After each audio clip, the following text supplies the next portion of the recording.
കഴിഞ്ഞ പ്രാവശ്യം ഞാനൊരു UAE ഡ്രൈവ് ലൈസൻസ് എങ്ങനെ എടുക്കാം, എന്തൊക്കെയാണ് അതിന്റെ പ്രൊസീജിയർ എന്ന് മനസ്സിലാക്കി തരുന്നൊരു വീഡിയോ ചെയ്യുന്നു. കുറെ ആൾക്കാർക്ക് മനസ്സിലായിട്ടില്ല എന്ന് പറഞ്ഞ ആൾക്കാർ ഒന്നുകൂടി ഉഷാറാക്കി പറഞ്ഞുതരുമെന്ന് പറഞ്ഞുകൊണ്ട് കമന്റ് ചെയ്തിരുന്നു. എന്തായാലും പ്രൊസീജിയർ എന്ന് പറഞ്ഞാൽ 5 പാർട്ടാണ് ശരിക്കും പറഞ്ഞാൽ ഡ്രൈവിംഗ് ലൈസൻസിന്റെ. നമുക്ക് 5 പാർട്ടായി തിരിക്കാം. ഫസ്റ്റ് പാർട്ട് എന്ന് പറയുന്നത് നമ്മൾ ഡ്രൈവിംഗ് സ്കൂളിൽ പോകുന്നു, 100 ദിർഹംസ് പേ ചെയ്യുന്നു, ഐ ടെസ്റ്റ് എടുക്കുന്നു, അതിൻ്റെ റിസൾട്ടുമായിട്ട് നമ്മൾ വരുന്നു. അത് നമ്മളെ സുഹൃത്ത് അവൻ നമ്മൾ പറഞ്ഞേക്കുന്നുണ്ട്. അപ്പോൾ ഐ ടെസ്റ്റ് എടുക്കാൻ വേണ്ടി പോവാണ്. അതായത് ഡ്രൈവിംഗ് ടെസ്റ്റിന്റെ സ്റ്റാർട്ടിങ്ങിന്റെ ഫസ്റ്റ് സ്റ്റെപ്പാണ് നമ്മൾ ചെയ്യാൻ പോണത്. അത് ഐ ടെസ്റ്റ് എടുക്കാൻ വേണ്ടിയിട്ടാണ് പോണത്. ഓരോ സ്റ്റെപ്പുകൾ നമ്മൾ കാണിക്കുന്നുണ്ടാവും. ഈ ബിൽഡിംഗ് 3-ാം നമ്പർ ബിൽഡിങ്ങിലാണ്.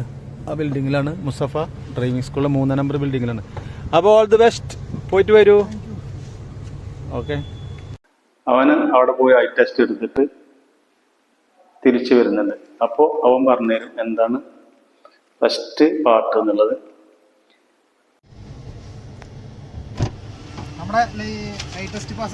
അങ്ങനെ ഡ്രൈവിംഗ് ടെസ്റ്റിന്റെ ഫസ്റ്റ് ട്രയലർ പാസ്സായി, ഐ ടെസ്റ്റ് പാസ്സായി വന്ന് നമ്മളെ 100 ദിർഹംസ് കൊടുത്ത ഐ ടെസ്റ്റിന് എത്ര 100 ദിർഹംസ് അല്ലേ?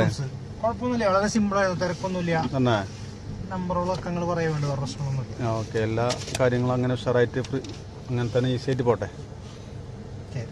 അത് കഴിഞ്ഞിട്ട് നമുക്ക് അവൻ സെക്കൻഡ് പാർട്ട് എന്താണ് ചെയ്തത്, 2ാമത്തെ പാർട്ട് എന്തായിരുന്നു, 3ാമത്തെ പാർട്ട് എന്താണെന്നൊക്കെ നമുക്ക് ഓരോന്നായിട്ട് നോക്കാം. അപ്പോൾ അടുത്ത പാർട്ട് എന്താണെന്നുള്ളത് അടുത്ത വീഡിയോയിൽ ഞാൻ പറഞ്ഞുതരാം.